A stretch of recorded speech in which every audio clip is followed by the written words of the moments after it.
kamu menyusul?" 1 hari berlalu begitu saja tanpa terasa, hampir tidak ada gejolak. Tetapi hal itu tidak berlaku bagi Rudolf. Cedera pada kaki dan mukanya yang babak belur akibat diajar oleh Black Snake dan Derek Lin memang terlihat sudah mulai sembuh setelah dirawat dengan sangat baik oleh perawat dan dokter pribadi keluarga Robinson dan juga dengan menggunakan obat-obatan khusus yang sangat bagus kualitasnya. Berbeda dengan kondisi tubuhnya yang terus membaik, kondisi kejiwaan Rudolf malah semakin tidak baik-baik saja. Saat ini, Rudolf benar-benar sedang merasa tersiksa sekaligus marah. Hatinya terus bergejolak setelah dia tahu jika sang papa, Randall Robinson, sungguh-sungguh menghukum Rudolf, persis seperti yang dia katakan sebelum pergi meninggalkan apartemen bersama Rebecca. Hal itu diketahui oleh Rudolf saat dia mencoba keluar dari apartemen untuk sekedar turun ke basement dengan tujuan akan mengambil barangnya yang tertinggal di dalam mobilnya. Baru saja dia membuka pintu apartemen, 2 orang bodyguard Randall Robinson langsung muncul, mencegat dan meminta Rudolf untuk segera masuk kembali ke dalam apartemennya. "Maaf, Tuan Rudolf. Tuan Randall Robinson melarang Anda untuk keluar dari apartemen tanpa izin langsung dari Tuan Robinson. Silakan Anda kembali saja," ucap salah seorang pengawal yang ditugaskan oleh Randall Robinson untuk berjaga di depan pintu apartemen Rudolf. "Kurang ajar! Berani sekali kalian melarang aku. Aku cuma mau turun ke basement, mengambil barang yang tertinggal di mobilku. Minggir sana!" Teriak Rudolf, langsung saja emosinya terpancing karena mentalnya memang sedang sedikit terganggu. Dengan sekuat tenaga, Rudolf mendorong kedua orang pengawal itu agar segera menyingkir dari hadapannya, tetapi kedua orang pengawal itu tampak tak bergeming. Mereka malah balik menangkap tangan Rudolf dan mendorongnya untuk masuk kembali ke dalam apartemen. "Bangsat! Berani sekali kalian menyentuh aku!" teriak Rudolf langsung memaki-maki kedua orang pengawal suruhan Randall Robinson tersebut.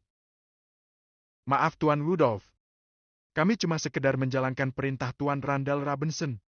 Dan asal tahu saja, saat ini mobil Anda sudah ditarik oleh Tuan Robinson dan dibawa ke kantor pusat Randall Trading," sahut si pengawal dengan nada suara hampir tanpa emosi. "Kalau Tuan Rudolf tidak percaya, silakan Tuan langsung menghubungi Tuan Randall Robinson," sambung sang pengawal tanpa melepaskan lengan Rudolf yang masih dia pegang dengan kuat. "Bagaimana aku bisa menghubungi Papa? Ponsel aku saja sudah dihancurkan oleh Papa. Dasar tolol!" teriak Rudolf kembali memaki si pengawal. "Maaf, aku lupa menyerahkan ini kepada Anda. Alat komunikasi ini hanya bisa Tuan Rudolf gunakan untuk menghubungi Tuan Randall Robinson," ujar salah seorang pengawal sambil menyerahkan sebuah alat komunikasi seukuran ponsel kecil yang sama sekali tidak memerlukan SIM card. Alat tersebut sudah disetting secara khusus oleh teknisi Randall Robinson sehingga Rudolf hanya bisa menggunakan alat itu untuk menghubungi sang papa. Rudolf yang tangannya sudah kembali bebas, langsung merebut alat komunikasi tersebut dari tangan si pengawal dan bergegas menekan tombol panggil. Setelah 3 kali lebih Rudolf mencoba menghubungi Randall Robinson, barulah panggilannya tersambung dan mendapat respon dari sang papa. "Mengapa Papa mengambil mobilku? Apa Papa benar-benar ingin mengurung aku di apartemen aku sendiri?" teriak Rudolf meledak-ledak, ingin memaki papanya tetapi tidak punya keberanian sedikit pun. "Bukankah Papa sudah bilang akan menghukum kamu dalam jangka waktu yang belum aku tentukan, sama sekali tidak boleh keluar dari apartemen kamu? Mengenai masalah mobil, itu adalah salah satu fasilitas yang Papa tarik selain jatah bulanan kamu," sahut Randall Robinson. "Selama ini ternyata Papa sudah salah, tidak pernah menghukum kamu saat kamu berbuat salah, Rudolf. Akibatnya perbuatan buruk kamu menjadi semakin tidak terkendali. Bahkan kamu sampai tega untuk mencelakai Sean, keponakan kamu sendiri," sambung Randall Robinson. "Papa ingin kamu merenungkan dan menyesali kesalahan fatal kamu yang telah mencoba untuk membunuh cucu terbaik aku.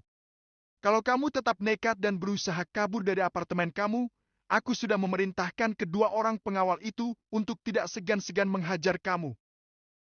Ancam Randall Robinson yang kemudian langsung memutus sambungan teleponnya. Dasar sial! Aku tidak membutuhkan ini! Teriak Rudolph. Perang! Alat komunikasi khusus itu langsung hancur berkeping-keping saat Rudolph membantingnya ke lantai dengan sekuat tenaga. Tindakan Rudolph tersebut hanya membuat dua orang pengawal itu mengangkat kedua bahu mereka. Terlihat tidak peduli. Sambil memakai kalang kabut, Rudolph kembali masuk ke ruangan apartemennya dan berjalan cepat menuju ke ruangan pribadinya. Brak! Dasar papa gila! Teriak Rudolph memakai Randall Robinson sambil menggebrak meja kerjanya. Aha! Apa yang harus aku lakukan? Aku tidak mau terkurung terus seperti ini. Rudolph jatuh terduduk di kursi kerjanya sambil mencengkram rambut di kepalanya berusaha untuk menekan emosinya agar tidak semakin parah. Saat pikiran Rudolph sudah benar-benar kalut, tiba-tiba matanya tanpa sengaja melihat ke arah laci mejanya. Kenapa aku jadi begini bodoh? Aku kan masih punya alat khusus yang bisa aku gunakan untuk mengirim pesan kepada Austen. Gumam Rudolph sambil tangannya menarik laci mejanya dengan cepat. Untung masih ada. Gumam Rudolph. Mata Rudolph langsung tampak bersinar saat dia melihat alat yang dibutuhkannya masih tersimpan di laci mejanya. Tanpa membuang waktu lagi, Rudolph bergegas mengetik pesan pada alat komunikasi sederhana yang besarnya tidak lebih besar dari bungkus korek api. Dia segera mengirimkan pesan tersebut kepada Austen dengan penuh semangat. Rudolph sepertinya lupa jika alat serupa milik Austen juga sudah lama tidak pernah digunakan lagi oleh Austen karena Austen menganggap alat tersebut sudah sangat ketinggalan zaman. Sementara itu di dalam ruang kerjanya di lantai 30 gedung pusat Dragon Corp, tampak Charles sedang melakukan pembicaraan via telepon dengan seseorang dari ibu kota. Apa kamu sudah mengantisipasi kemungkinan adanya calon pengacau lainnya, Derek? Tanya Charles. Sudah, Charles. Aku sudah menyiapkan satuan pengawal khusus yang akan mengawasi area kastil sampai radius 2 km. Sahut Derek Lin tanpa ragu. Baguslah kalau begitu.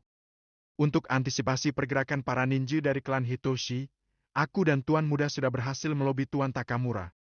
Untuk detail kesepakatan serta apa saja yang perlu kamu ketahui, nanti akan aku kirimkan via email. Ujar Charles. Terima kasih, Charles. Dengan begini aku tidak perlu pusing lagi memikirkan pergerakan para ninja itu. Sahut Derek Lin. Hoik. Maaf, Charles. Tunggu sebentar. Seru Derek Lin sambil meletakkan ponselnya dan langsung berlari cepat ke kamar mandi. Sepertinya Derek Lin sedang sakit. Atau jangan-jangan dia sedang terkena stres karena beban berat harus mengamankan acara di kastil kakek buyut Tuan Muda? Gumam Charles saat menunggu Derek Lin. Sejenak kemudian, Derek Lin tampak keluar dari kamar mandi dan langsung meraih kembali ponselnya. Maaf Charles, perutku tiba-tiba saja mual. Ucap Derek Lin. Kamu sakit, Derek? Tanya Charles tanpa sadar. Aku tidak apa-apa, Charles. Kata orang, aku sedang mengalami Kuvada Syndrome. Sahut Derek Lin keceplosan. Kuvada Syndrome? Sebentar, sepertinya aku pernah mendengar istilah itu. Tukas Charles sambil mengetikkan istilah tersebut pada laptopnya. Sudahlah Charles, lupakan saja. Bukan masalah penting. Ujar Derek Lin. Hah? Sialan kamu, Derek. Aku benar-benar sudah ketinggalan jauh sama kamu. Selamat atas kehamilan istri kamu, Derek. Seru Charles dengan nada suara terdengar sangat bersemangat. Charles benar-benar merasa ikut bahagia saat dia mengetahui jika istri Derek Lin sudah berbadan dua. Hei, terima kasih Charles. Kapan kamu menyusul? Sahut Derek Lin sambil terkekeh. Sialan kamu, Derek. Kawin saja belum, bagaimana mau punya anak? gerutu Charles. Hah, hah, hah. Makanya segera ajak nikah gadis yang bernama Nancy itu. Sahut Derek Lin sambil tertawa ngakak. Sejak masih sama-sama di ibu kota, Charles dan Derek Lin memang selalu saling terbuka dan bersikap apa adanya di antara mereka berdua. Dia masih terlalu muda, Derek. Tukas Charles. Mau kapan lagi, Charles? Ingat umur kita berdua ini sudah hampir kepala 4. Ucap Derek Lin. Ya, aku juga tahu. Nanti aku kabari kamu jika saatnya tiba. Ujar Charles. Oke, aku tunggu. Sahut Derek Lin cepat. Sorry, Charles. Sepertinya Tuan Besar memanggil aku. Bye, Charles. Tukas Derek Lin yang langsung mengakhiri pembicaraan dia dengan Charles karena mendengar suara Edward memanggil namanya. Ternyata Derek Lin sudah akan menjadi seorang papa. Sementara aku menikah saja belum? Gumam Charles sambil meletakkan ponselnya ke atas meja. Dulu Charles bahkan tidak pernah berniat untuk menikah dan hanya menyibukkan diri untuk memajukan Dragon Corp sambil menunggu tuan mudanya muncul. Loh, Stephen? Tumben pagi-pagi begini sudah muncul di sini. Ujar Sarah sambil memandang Stephen dengan ekspresi wajah tampak heran. Saat ini Sarah sedang berdiri di teras rumah Brian sambil menunggu Evelyn yang masih belum selesai berkemas di dalam kamarnya. Sarah juga baru saja datang karena malam tadi dia tidak menginap di rumah Brian tapi tidur di rumah orang tuanya. Aku akan menjemput Evelyn. Sahut Stephen sambil tersenyum yang membuat Sarah merasa semakin penasaran. Apa kamu tidak tahu jika Evelyn hari ini akan pergi ke kota Motis bersama Yasmin? Tanya Sarah. Tentu saja aku tahu, Sarah. Aku sengaja menjemput Evelyn memang untuk mengantarkan dia ke bandara karena Yasmin dan Lucas tidak bisa menjemput. Ada keperluan mendadak katanya. Jadi Yasmin dan Lucas akan langsung ke bandara setelah urusan mereka selesai. Sahut Stephen panjang lebar. Hi. Sudahlah Stephen. Aku tahu pasti jika ini adalah akal-akalan Lucas untuk membantu kamu agar bisa memanfaatkan kesempatan ini untuk mendekati Evelyn. Tukas Sarah sambil tertawa geli. Hei. Iya, kamu benar. Percuma saja aku pakai alasan muter-muter ke sana kemari di depan kamu, Sarah. Sahut Stephen sambil terkekeh, merasa sedikit malu karena rahasianya langsung dibongkar begitu saja oleh Sarah. Stephen? Gumam Evelyn sambil berjalan keluar rumah, menyeret kopernya yang terlihat cukup berat. Biar aku bantu.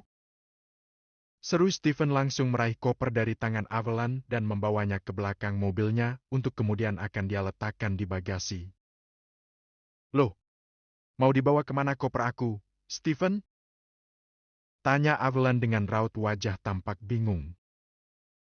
Ke bandara? Bukankah kamu akan pergi ke Motis hari ini? Sahut Stephen sambil mengatur koper Evelyn di bagasi, bersebelahan dengan kopernya sendiri yang berukuran lebih kecil. Tapi, mengapa kamu? Sudahlah Evelyn. Yasmin dan Lucas tiba-tiba saja ada urusan mendadak sehingga mereka berdua tidak bisa menjemput kamu dan langsung berangkat ke bandara. Jadi Stephen mewakili Yasmin untuk mengantar kamu ke bandara. Ucap Sarah sengaja memotong ucapan Evelyn. Sekarang kalian berdua segera berangkat, bukankah kamu harus segera tiba di bandara? Sambung Sarah tanpa memberi kesempatan Evelyn untuk membantah. Oke lah. Ayo Stephen, kita harus tiba di bandara secepatnya. Sahut Evelyn tanpa berpikir lagi. Stephen, tolong jaga adikku baik-baik. Seru Sarah saat Stephen dan Evelyn sudah masuk ke dalam mobil. Oke, jangan khawatir. Sahut Stephen antusias. Dah, Kak Sarah. Sampai bertemu lagi di ibu kota. Seru Evelyn sambil membuka kaca jendela mobil dan melambaikan tangannya kepada Sarah. Dah, Evelyn. Hati-hati. Sahut Sarah. Sebentar kemudian tampak mobil yang dikendarai oleh Stephen melaju di jalan bebas hambatan menuju Bandar Udara Internasional Kota Rhodes. "Mana Evelyn, Kak Sarah?" tanya Naomi yang terlihat berjalan cepat keluar dari dalam rumah. "Sudah kabur diculik Stephen," sahut Sarah seenaknya.